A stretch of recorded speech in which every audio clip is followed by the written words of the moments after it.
ফেসবুকে video upload করুন সবার থেকে অন্যরকম ভাবে। সবাই জিজ্ঞাসা করতে বাধ্য হবে যে তুই কিভাবে এই ভিডিও এডিট করলি, অথচ আপনি এই ভিডিও এডিট করতে সময় দিয়েছেন মাত্র 10 সেকেন্ড। প্লে স্টোরে যান, 3D লাট মোবাইল টু অ্যাপটা ইনস্টল দিয়ে ওপেন করেন। ওপেন করার পর আপনি ছবি ভিডিও যে কোনো কিছু এডিট করতে পারবেন। আপনি ভিডিও এডিট করবেন, এখানে চলে আসেন। আসার পরে আপনি এখান থেকে যে ভিডিওটা এডিট করতে চান এইভাবে আপনি সেই ভিডিওটা নিয়ে নেন।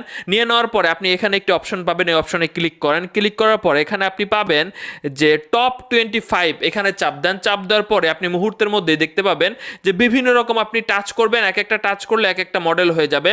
আপনার ভিডিওটা শুটের উপরে ব্যাকগ্রাউন্ড এরিয়া বেশি কভার করবেন, তাহলে কিন্তু এইটা আরো বেশি ভালো হবে। দেখতে পাচ্ছেন কত রকম আপনি করতে চান, অসাধারণ কিন্তু দেখা যাচ্ছে। আপনি 10 সেকেন্ডে এটা করতে পারবেন। আপনি জাস্ট এখানে ডাউনলোড অপশনে ক্লিক করেন, সেভ টু গ্যালারিতে ক্লিক করেন, মাত্র কয়েক সেকেন্ড সময় নিবে, ডাউনলোড হয়ে গ্যালারিতে চলে আসবে। ভিডিওটা শেয়ার দিয়ে রাখেন যাতে আপনি এবং আপনার বন্ধু বান্ধবরা সহজেই এভাবে সুন্দর করে ভিডিও এডিট করে ফেসবুক